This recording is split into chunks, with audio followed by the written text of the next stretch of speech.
So as you can see, it didn't come out all that nice, but it'll work.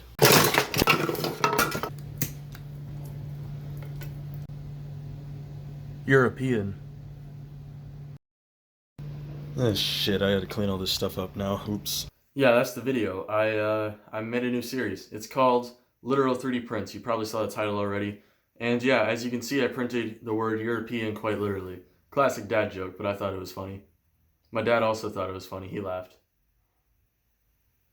Anyway, if you guys want to see more of this series, I really like this idea.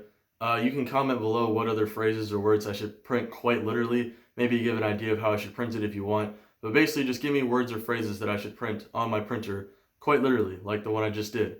I have one more idea already planned, but if you guys want to have your idea shared as an actual video, be sure to subscribe and comment and like and do all that good stuff. Most importantly, though, comment. Give me your ideas, because I want content.